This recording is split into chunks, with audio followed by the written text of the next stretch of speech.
What's going on, child? It's your most favorite diabetic YouTuber in the whole entire world, back with another video, another day, another actual for y'all. But of course, this one's a little bit different. Now, this one's only a little bit different because apparently DJ Akademiks goes crazy, aka crashes out and calls out TDE and BackOnFigg. Now, necessarily, I don't know why this is all starting, but I am very curious to know what the heck actually is going on. So, with all that said, shout out to Poetic Flag for the video I react to, and of course, it is all love, no hate. Now, of course, I'm gonna make my jokes be brutally honest, and I can't lie to y'all. If it was hate, beef, or anything crazy like that, I'd straight up admit it. But one more time, all love, no hate. Alright, child, no more hesitations. Let's get into the video.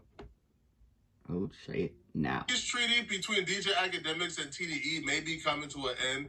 While reacting to TDE affiliates BackOnFigg, Akademiks sent TDE a very stern warning. Akademiks, for the most part, feels very betrayed. Akademiks went to the GNX tour stop in Detroit, had a conversation with TDE members like Day Free, Anthony Sala, and others, and he thought the issues were behind him. He thought they came to a common ground after their long conversation at the tour. So when he left, he thought they were good.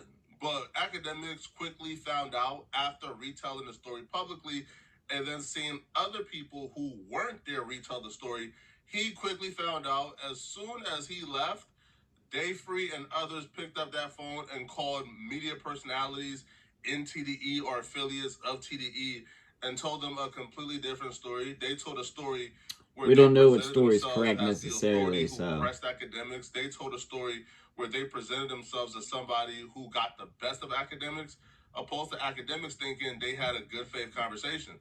So when Akademiks told his story publicly, he told a story of they came together, got common ground. However, when other members affiliated with TDE told the story, they told it as if TDE completely pressed Akademiks. My boy Akademiks got pressed yesterday. Well, not yesterday, a couple days ago at the Detroit show. And he thought it was just a friendly talk. Well, that's why this is what he's saying to us. He thought it was just a cool little exchange. Right. But damn, we get hit with these ads crazy fast today. But all right, we'll see what's going on. It's okay, you know what I'm saying? Now you from TDE, boy. That's what Max said.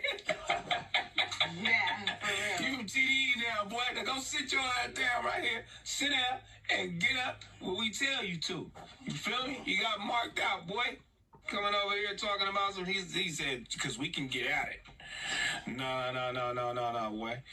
We can get out. That's what we could do. Yeah. We could get out. You trying to get out? Is it personal for you? It's personal for me. Yeah. It's personal for you. We finna get out. No, it's just content, man. It's content. That's where I'm leaving it at. I'm not coming here to do anything for Drake. I believe at that moment when he said that, do you really think I'm here to slide for Drake? At that moment, I'm thinking, Drake ain't never messing with dude again, man. Drake ain't never messing with dude again. It's over with, bro. You got press. It's okay. Sounds like it could have happened. If anything, is dramatized. Akademiks and TDE serve two different bases. Akademiks can tell his audience, we pulled up, had a conversation, it's all good, and that's a W. TDE serve a fan base of the streets, of dudes who are street adjacent, if they're not from the streets, or dude who are heavily influenced by street principles. So if TDE would have told their base, hey man, we finally caught up and finally seen Akademiks after what appears to be 5 years of him violating us, and we had a conversation and it's all good, their base will look at them as weak. So I don't know what the truth is. Like, I don't know if Ak is telling the truth or if they're telling the truth. It's open right now. But TDE really couldn't provide any other story other than that. If they would have provided a story of Akademiks pulled up, we had a buddy conversation with him, laughed and chummy it up, and then he left, their fan base would have looked at them a little crazy. Well, Akademiks probably took not great offense to what BackOnFigg said about him, because outside of this, BackOnFigg did skits, BackOnFigg called him a mark, etc., etc. So Akademiks took to his stream to essentially violate BackOnFigg and send a message to TDE as a whole. They're talking about some, he said, because we can get at it. No, boy. We can get out. That's what we could do. Yeah. We could get out. You trying to get out? Is it personal for you? It's personal for me. Yeah. It's personal for you. We finna get down. No, it's just content, man. Turn the whole ass clip again. That's where I'm leaving it up. I was about to say, he don't These talk. brothers are very misconstrued on the conversation. And the unfortunate part of it, I'm now starting to think, because y'all know how I get.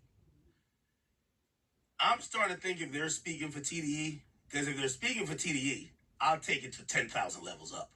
I can't tell if they're getting some information and trying to get their failing show some buzz, which I understand. Or if they're speaking for TDE, I'll start getting it up there that they gotta release the video. Now everybody gotta see it. This 100% came from TDE and the sources who were there. You could tell that BackOnFigg aren't renegades because multiple members of TDE had similar sentiments, even Allegedly, who weren't there as well. So MacWab got the same sources from TDE that BackOnFigg got. And whoever that source is, whoever that source who was there, they told both MacWab, BackOnFigg, and other TDE personalities that TDE pressed Akademiks.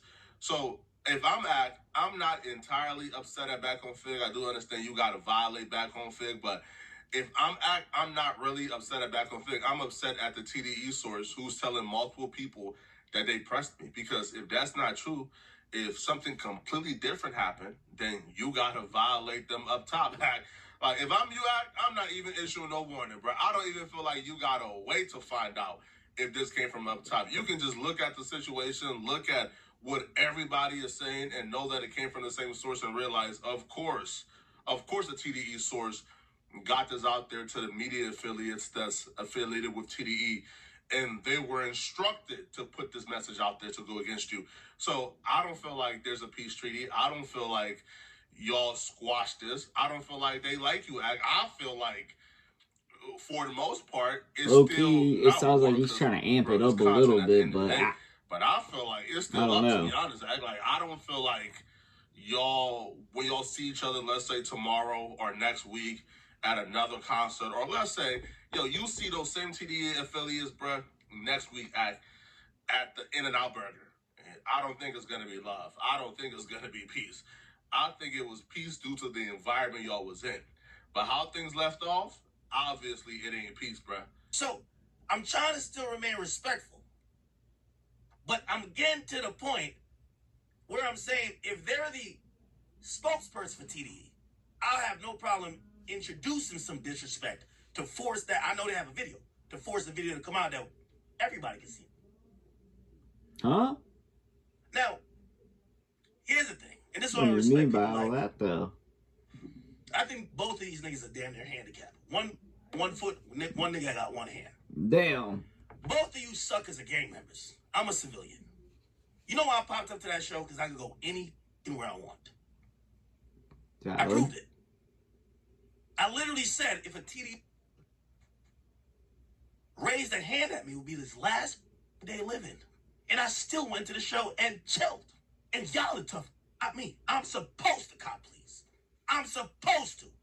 Y'all are supposed to get talk crazy about me and not do nothing. But whatever. So let's speak about it. For y'all two little suckers up there, I'll give y'all some Drake tickets. Y'all go to OVO show. Because I've been popping up on people the last 2-3 months. I haven't seen you suck go nowhere but under Kendrick Lamar's ball sack for the last. Okay, I told myself I was going to chill.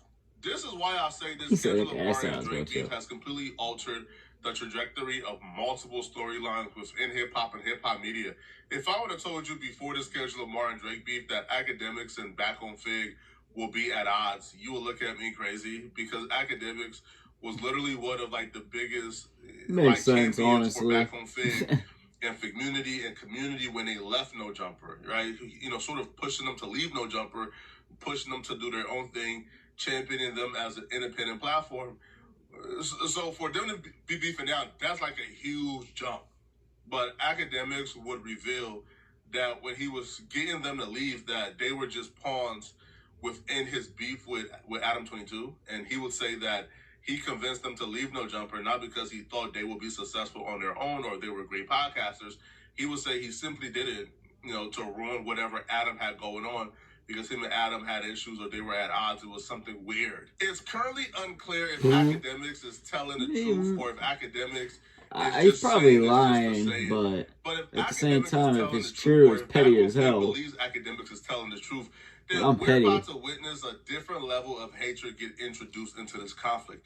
Right now, I think for the most part, it's just content creation, content creators going back and forth over a disagreement or over a clip that they don't like. But once you introduce the dynamic of Akademiks was our mentor, Akademiks gave us advice that we believe was in our best interest, that we believe was something that he gave that was genuine to help us grow. But whole time, I wouldn't reach that far now, but but he still did it to get back at Adam. Once you introduce those dynamics at play, you're about to see a different level of hatred, a different level of venom that I believe is going to lead to way more personal attacks, and things are just going to go horribly wrong. You know I'm offended, chat? These days, like, really maul to me. The reason why I don't have a job and no jumper, nigga, I mastermind engineer y'all having to go start this bullshit on them disgusting orange couches. I masterminded. Nigga, I masterminded y'all in the unemployment line. I saw it. I'm like, all right. Nigga, I wrote it up. That's what me and Adam, you know what's the funny thing? I didn't even have no beef with you, nigga. Adam was playing a little interesting game. But me and Adam, we cool now. That's my mans. So, nigga, figure out what y'all gotta do, man. At this point, I'm not beefing with the G League. Okay? And me and Adam have no beef. Me and Vlad were mad cool. Me and Wack, we straight. The rest of y'all niggas, peons. Sorry to tell y'all. Alright? But anyway, the next thing I hear about this, I'll go up on a whole TDE. Y'all niggas, again, if y'all thought y'all gave me a pass, don't give me passes. Announcement, don't give me a pass. I won't credit Akademiks 100% of the reason why BackOnFigg or community ultimately left no jumper. However, I do believe his seeds did contribute to it. If you're Akademiks, right, and you were sit at the top of the rap game, you understand. I'll be honest, I feel like that's basically like everything. Yeah, he's just gonna go in and show clips and basically, you know, help him make sense that he masterminded that. But at the same time, I necessarily don't believe he masterminded that whole scheme, but he could have. All right, I'll give him some credit. He definitely could have, but nah, I just don't see it. Now, if he did do that, low-key is petty, and honestly, like, that's petty to a level I don't even know if I could go to, and I'm petty as hell. But at the same time, do I blame him? No. If you thought that master scheme and you did it, okay, I guess it doesn't affect me, but at the same time, it's still a little bit petty. I'm just going to say that out loud. Now, I don't think he necessarily got pressed. I think maybe they talked a little bit tougher or whatever, you know, than, you know, it all being kumbaya, but they probably, you know, said something like, I thought you said this about him, you know, like, kind of like that, a confrontation, and they basically figured out it's mutual, it's nothing, it's just all talk, we're all cool, blah, blah, blah, whatever the hell the scenario is. And that's kind of how it was. So, yeah, they might have, like, you know, been, like, big man on him, you know, that type of deal. But at the same time, to press him, probably not. So, you know, I think it's both a mixture of everything. And, of course, BackOnFigg probably just dramatized it a little bit. But really, I just don't think it's nothing that insane. But let me know what y'all think in the comment section down below. Also, in the comments, your boy make all kinds of videos. So, comment you want to see. And, yeah, that's like I for the video. Peace.